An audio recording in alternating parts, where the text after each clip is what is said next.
We all know that Bedlam is a huge deal, especially for Oklahomans who pledge their allegiance to either one of the state's Big 12 schools. The rivalry dates back to 1904 on a cold day when players jumped into an icy creek or something like that, as the story goes. Last season, this matchup determined who was Big 12 champion. This season, it could very well determine who goes to the Big 12 championship.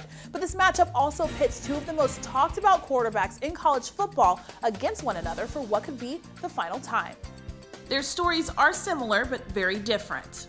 As a senior, Rudolph led his high school to a 15-0 record and a 62-35 victory in the state title game. Mayfield also led his high school to an unbeaten season and a state title.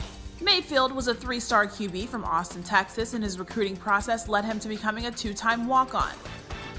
As a kid that didn't take a scholarship out of high school, never would have imagined being in this spot right now. I believed in myself, but I never could have really imagined it. Rudolph became one of the top QB recruits in the country and signed his letter of intent to Oklahoma State before his senior season.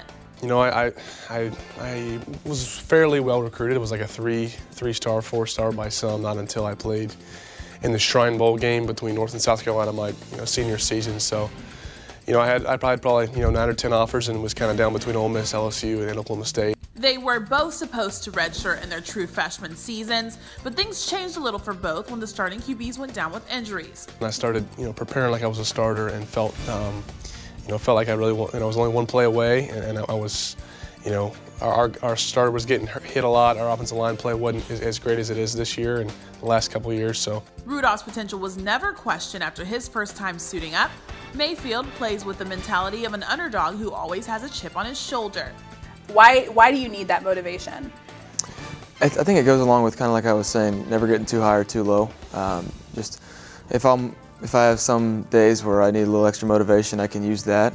Just trying to keep pushing myself. And the reason I've gotten to the point that I'm at is I've had a lot of people support me, yes, but I've also been extremely motivated every day, and every time that I step on the field or in the weight room, I've been very motivated. So that kind of stuff, it just kind of adds fuel to the fire, pushes me a little bit harder. It's not that I, just get so much joy out of it. It's just a way for motivation, and I truly think it helps me get better.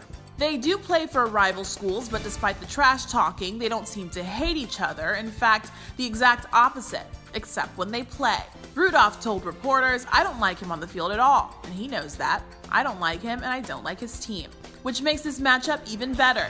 Each of the QBs could arguably be the best to play for their programs. Rudolph ranks just behind Mayfield at number 2 nationally in total QBR. And each QB still has the chance to find themselves crowned Big 12 champ and playing in Arlington on December 2nd. But first, there's Bedlam. There's no question we're gonna have to play well. I mean, we're gonna have to play well to beat them. They're gonna have to play well to beat us. I mean, it's two really good teams going at it, and so. Yeah, I don't know that I can compare it, but I know they're a really solid football team, and if you don't play well on either side of the ball, they'll expose you quickly. Bake and Mace face off against one another at 3 p.m. in Stillwater on Saturday, and here's a look at the rest of the matchups going on this weekend.